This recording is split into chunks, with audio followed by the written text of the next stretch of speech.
I'm highly delighted today to inform you that I have presented a memo to the Federal Executive Council for approval of a draft bill for an act to establish Nigeria Police Force College, Training School, and the institution to serve as centers for professional training of officers of the Nigerian Police and other related matters. It is worthy to note that as part of Mr. President's reform of the Nigerian police ecosystem, the ministry is championing police reforms with the strong backing of the presidency and stakeholders to address observed gaps in the training and retraining of police officers, rehabilitation and upgrade of available police training institutions and facilities nationwide, tackle lack of funding to take care of the training institutions, and create a robust structure for effective management and administration of the institutions. In consideration of the above, Federal Executive Council has today graciously approved the draft bill for an act to establish Nigeria Police Force College, Training School, and institution to serve as centers for professional training of officers of the Nigerian Police Force and other related matters. It has also directed the Attorney General of the Federation and Minister of Justice to transmit the draft bill to the National Assembly for enactment into law. Distinguished ladies and gentlemen, by the time this draft bill is passed by the National Assembly, it is expected that the change it is expected to change the narrative in our institutions. In addition to giving legal backing to these institutions and financial autonomy, it will also help to mobilize the much needed technical and financial support from within and outside the country for the modernization of police training facilities towards improving the quality of officers that are produced for deployment in furtherance of federal government's agenda on police reforms for effective policing in the country. This is what we have been able to get, and I thank you very much for your kind understanding. Thank you very much. Thank you. Mr. Thank you very much. Good afternoon, distinguished members of press. Today, on behalf of the Ministry for the Environment, I presented a memo to the Federal Executive Council requesting for approval to procure some project vehicles for the hydrocarbon pollution remediation project. You recall that late last year in December, the Federal Executive Council approved some projects to do with power for Ogoni people and remediation of some polluted sites. So in view of this development, and because of the desire to ensure effective supervision of this project, particularly the 5 water schemes and the 16 upcoming water schemes, and the proposed shoreline remediation, and also the proposed Center of Excellence to be built within Ogoniland, and in view of the fact that we are going to inspect on a regular basis experts from outside the country, there's a need to provide project vehicles so that they can effectively inspect, supervise, and monitor the remediation exercise. So FEC today approved the sum of 1,354,016,250 naira only in favor of Messrs. Mujaf Automobile Nigeria Limited to provide 31 number of vehicles for the project. These include one 18-seater Toyota Hiace bus, one 30-seater Toyota Costa bus. They are all supposed to be 2022 models. Then 11 Toyota Hilux double cabin 4-wheel drive, also 2022 model diesel engine.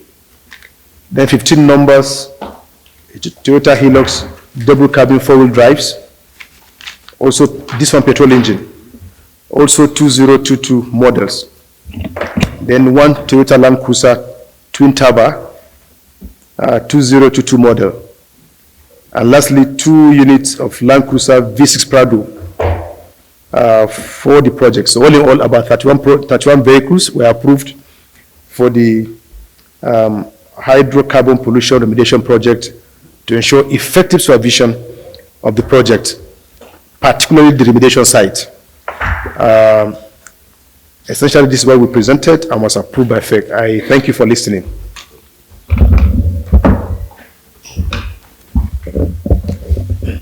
Yes, so we have the Honorable Minister of Aviation who will also brief on this memo. Thank you very much. Is the mic on? Thank you very much. On? Yes, sir. So, gentlemen of the press, good afternoon to you. Thank you very much indeed. We had 2 memoranda in council. The first one is the procurement and assemblage of Magnus Sentinel aircraft and simulator in Zaria. On the latter side, when we said during the lifetime of the government, we'll be assembling aircraft in Zaria, I saw on Twitter, someone said, we told this minister to please stop shaking Igbo and see what he's saying now.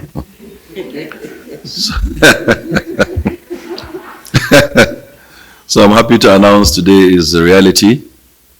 We will indeed assemble the Magnus aircraft, and we'll continue to do so. And not too distant future, by God's grace, the industry of civil aviation will begin to manufacture right here in country aircraft. But we're beginning by assembling these training aircraft. And it will happen very soon. So the memoranda has been passed in council. The manufacturer of the airplane, it's based in Hungary and has a company, local company called Ingenious. It will be done in Zaria, and the total contract sum is 2,296,897,404 naira, with completion period of 18 months. And I need to explain this airplane. So the world of aviation, civil aviation, stopped in its training program the spin and spin recovery. Spin literally means to spin something. It's an unusual attitude that aircraft go through, and therefore students are taught to identify when they get into spin situation and how to recover out of that situation before it becomes a disaster. That has been, we were all trained like that as pilots, but because airplanes become more and more technologically advanced, the need for spin and spin recovery didn't arise because they're becoming more and more sophisticated. But however, again, the world realized that we still get into spin, or there is a need for this skill to be developed for recovery out of spin situation. So most manufacturers stopped producing trainers for that purpose. And so there are not many people now that do that manufacture. And the company, Mrs. Meganas, realized that gap and started to produce airplanes that can get into spin and out of it, so that students can be trained on that. And because of our attention to safety, maximum attention to safety, we believe that this should come back into training in Nigeria. Even the United States of America, who at some point stopped, now have come back to training students on this spin and spin recovery. So this airplane is fully aerobatic. It goes into aerobatics, and I think the Nigeria Air Force and the Air Force around the region will be interested and excited by this development. But we are taking the lead in civil aviation. It's our intention to produce them here, assemble them here, and perhaps even in the future, sell them out to whoever is interested around the world. So this will happen, and I think the first 1 or 2 aircraft will happen, the assemblage here in Nigeria, and to fly them within the remaining 4 months that we have as a government. So it's another item that is ticked on our plate, and to which we remain grateful to President Muhammadu Buhari and his government. Then the next is the memorandum that revised estimated total cost and augmentation of contract for procurement and installation of instrument landing system, ILS Cat 3, in Port Harcourt International Airport, Omagwa, Kano International Airport, and Katsina Airport. This contract was procured earlier and awarded, unfortunately due to fluctuations in foreign exchange, and of course the time it took, cost of items have increased tremendously, and that's why we are back in council, revising it with additional 546,109,336 naira and 33 kobo, with the 7.5% VAT and additional completion period of 9 months for these airports. So this particular equipment, like we say in aviation, most of the things that we do are things that passengers don't see. Passengers are worried about the air conditioning system, the conveyor belt, and the toilets within our facility, within the terminal buildings. Of course, you'll agree with me, government has invested heavily in those, especially with the new airport terminals in Kano, in Port Harcourt, in Abuja, in Lagos, and the one coming up in Enugu. Those 4 are completed, and the one in Enugu will be completed. However, this particular ILS equipment, it helps you to shoot and approach into an airport and land with 0 visibility if you have category 3C landing system. And we're having them all around the country. They will be in most of the airports in Nigeria. But again, like I said here also on this platform, to say that the government is making efforts to put in all of the airports, but then the airlines will have to put them an equipment to interpret our own in their own aircraft, and also to train their pilots, so that some of you will not want to go into my degree or into Kano, and they said no, you can't go in there because visibility is low, and you say but the minister has installed and has been giving money, so it takes 2. The airline itself will have to put the equipment in their aircraft and train their pilots to fly this facility that's being provided. These are all matters of safety, which is our primary concern in civil aviation under President Muhammadu Buhari. Thank you very much indeed. The Minister for Works and Housing also presented a couple memo, and I'll just read out the essentials of the approval. The Federal Executive Council approved the recommendation to invest in the reconstruction of selected federal roads under the federal government Road Infrastructure Development and Refurbishment Investment Tax Credit Policy, Phase 2, by the Nigerian National Petroleum Corporation and its subsidiaries.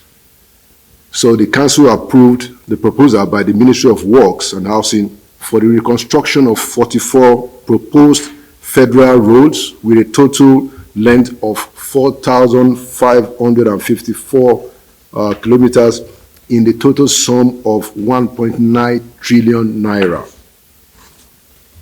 In another memo, the Minister for Works and Housing also got approval of the Council for concessionaires for 9 road corridors under the pilot phase of the value-added concession of the Highways Development and Management Initiative, following the issuance of the requisite full business case compliance certificates by the Infrastructure Concession Regulatory Commission for a period of 25 years for each road corridor as follows. The roads that are being that will be under this first phase are the Benin-Asaba corridor, Abuja-Lokoja, Onitsha-Owerri-Aba, Shagamu to Benin, Abuja-Kefi-Akwanga-Lafia to Makurdi, Kano-Maiduguri as the Kano-Shauri, Enugu to Port Harcourt, Lagos-Ota-Abeokuta, and Lagos-Badagry-Seme. Finally, the Minister for Works and Housing also got approval, the Council's approval, for the augmentation of contract for the rehabilitation of the Oshogbo-Ilesha Road, Phase 1, Ilesha-Oshogbo in Osun State, in favor of Messrs. Horizon Construction Company in a sum of 1.2 billion, thereby revising the subsisting contract sum from 3 billion to 4 billion, representing an increase of 33% of the original sum. Any questions for the ministers?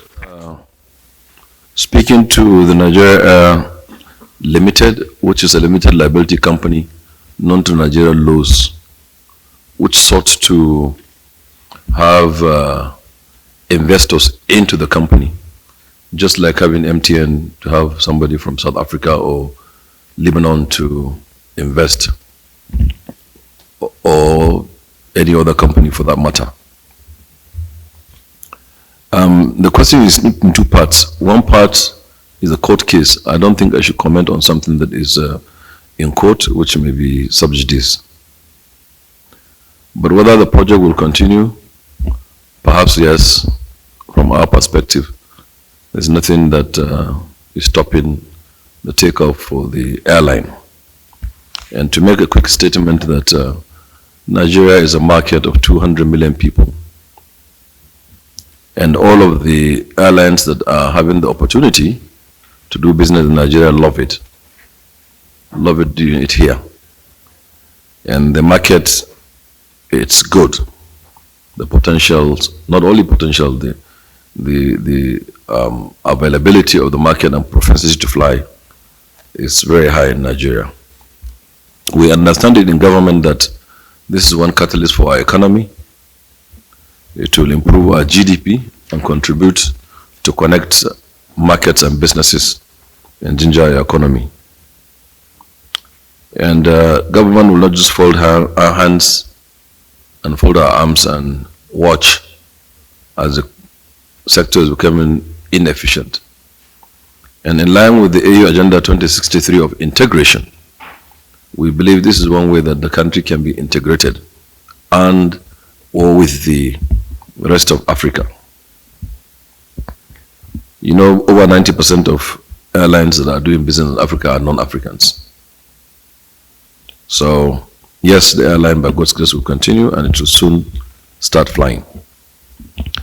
Then the question of Maganos and what is the relationship between Hungary and Asia in Nigeria? Well, they are the OEMs. We're getting them to come here and assemble this aircraft. and later on to continue to produce them here in Nigeria for the first time. The arrangement is as in the memo. We're procuring it from them, and they have helping us to establish here and assemble, just like what Peugeot was doing before and Volkswagen in Nigeria. But we go a step forward to do the actual manufacture. And airplanes are manufactured, are put together or assembled together. Engine manufacturers are completely different from airframe. For example, if you are producing an Airbus A380 or a 777, a Boeing 777, somebody is doing the wings, somebody is doing the engines, somebody is doing the landing gear, and you assemble it together. And that's how aircrafts are built all over the world, globally. Like Rolls-Royce is a manufacturer of an engine, CFM is a manufacturer of an engine, and so on. So it's our intention to begin the process of aircraft manufacture in Nigeria. All the countries that we started with them together, like Brazil, today are producing aircraft. And it's not rocket science, really. The technology is there, it's just the willpower. So we hope in the future, our entrepreneurs here will partner and continue. It's not going to be a government-controlled thing all the way, but we are kickstarting and hoping that the private sector would invest and continue with the process, and one day also we serve. Very quickly, with the time permitting, very quickly, UAE that started yesterday, they now produce parts of wide-body, multiple-aisle, high-capacity airplanes, parts. There are stabilizers and tail sections and so on. So we will continue, and that is the arrangement. We are procuring from them, and they are assembling here. Why is Zaria as a location? We do need a place where we have a facility ready, such as the hangar that we have in Zaria, which was built with government money. That will save cost. Number two, also, the manpower that we have in Zaria can be utilized for this purpose. And three, it will improve on time. And four, also add to the capacity of the Zaria as an institute, because this is a government initiative. It can only be located in a government facility. There is no Nigeria Air yet, and there is no Nigeria Airways, which has been liquidated. So the facility of Nigeria Airways has been ceded to ARIC and the rest of them. Then the category 3C is going to be, like I say, in many airports. We're going to see 15 at the start. Timeline and whether it's going to be sanctioned if these airlines do not put the system in the aircraft to see. Well, this is a very difficult one, but perhaps because we're seeing more and more new airliners, which means the aircraft, coming in. They are installed with the system that will interpret our own, the newer generation aircraft. For the older generation aircraft, because it's a commercial business decision that the airline will take, it will be very difficult for government to force them to install the equipment, because they have a choice either to fly at night and use our lights and land, or refuse to even fly completely for those periods. I just put it more clearly. Let's say Kano, for example, where the weather goes bad. Perhaps maybe in the entire year, it's about 2 to 3 weeks that it will be really, really bad for people that they cannot enter into Kano. So a Max Air can make a decision that, well, how many times in a year will I go to Kano when the weather is bad? Maybe 4 times. How much money am I going to spend to train my pilots just to fly 4 times into Kano? Okay? And what is the revenue? How many passengers? So maybe perhaps I can cede my passengers to somebody who has the equipment to go in, while I wait for the weather after 2-3 weeks to get good and I go. So you cannot force him, so long as he doesn't want to. If he's going to go when the weather is bad, he knows he cannot go there. So that's why we can sanction. We'll stop him from going. He's not going to go. But as to force them to put it in the aircraft, since there is no safety concern, because he has the option not to go, then we won't force him to go. Finally, to say that these things, for us, even if it's one flight, is worth the money. And airports are being opened. You remember during COVID, our airports were opened because there can be an emergency. An aircraft can be flying over Nigeria, which has no business to do with Nigeria, but he enters into an emergency. Then he has to have our airports open for him too. And maybe the emergency could be at a time when the weather is bad. So maybe if we have the facility, we could save lives. So that is the intent. But as for those operating within Nigeria or having no emergency, then of course they have the choice to go or not to go. But we encourage them to do so. And whether they want to do it or not, in the very near future, since we have the policy, you cannot bring a 22-year-old aircraft into Nigeria for commercial purposes, then this kind of policies will take care of that naturally. Finally, to say that ministry is noting all of that, and NCA is on top of its game to ensure that we all remain safe. Thank you very much indeed.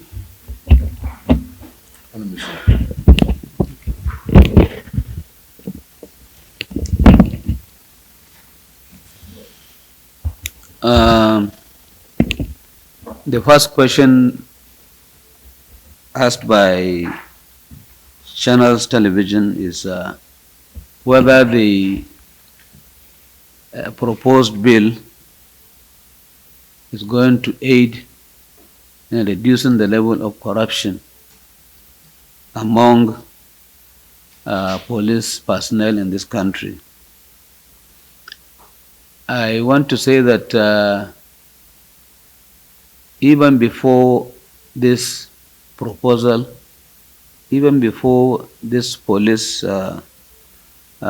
bill, our records have shown that the level of corruption among police officers has drastically reduced because of the commitment of this administration to police reforms.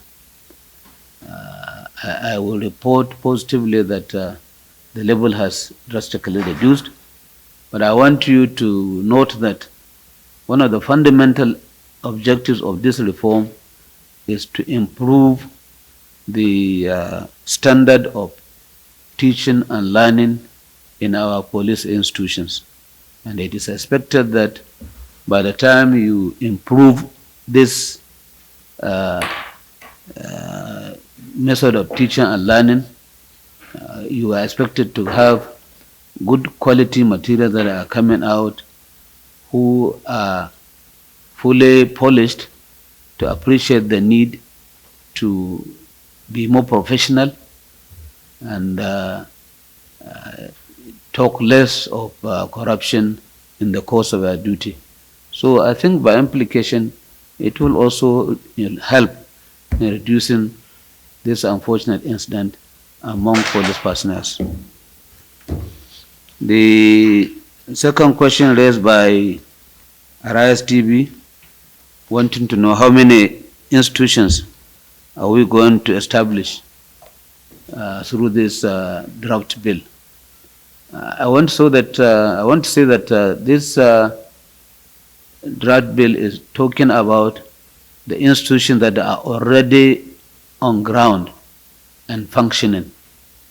At the moment, we have about 7 police colleges, 15 training institutions, and 7 other special professional training institutions, 13 other training institutions that are across the country. So it's not new institutions that we are going to establish. The essence of establishing, coming up with this bill, is to provide legal backing to these institutions and to make them more effective. I think this last question raised by my friend from Punch, yes, is asking, now that the IG's tenure is or IGs are supposed to end by 1st March 2023. I don't know why you go to a record, but let me say that by the provision of Police Act 2020, the IG is now supposed to have a kind of 4-year period, and Mr. President has already given him a letter of appointment in that regard. So the issue of IG going out during this election period does not arise. Thank you. What skill about the reduction of corruption within the force? Yes, we are monitoring the conduct of police officers on daily basis, and we are also listening to the public in terms of their reaction, in terms of their feedback to what the police are doing on the roadside, in the market, in working places. These are issues that issues that we use to measure the level of reduction of corruption among police officers in the Was country. that official poll or you just asked questions? Come again? Was it random questions or was it an official poll? No, we send officers to go around and to monitor, and we also listen to people. Okay. These are the people who are going around. All right. So, yeah, I think that's fine. The you are asking about yeah, you are asking about the road infrastructure tax credit scheme. Okay. Well, the Minister for Works is going to give out the list of the 44 roads, but I'm sure you are aware that this is the second phase. There has been a previous phase that included Apapa, Oronshoki, Ojota Expressway, Lokoja, Obajana, Kaba, Ilorin Road. You know, so another 44 roads have been approved, and I'm sure in subsequent times it will give more details on that. Thank you, gentlemen of the press. Thank you. Mungode. Thank you. Thank you so much. Thank you.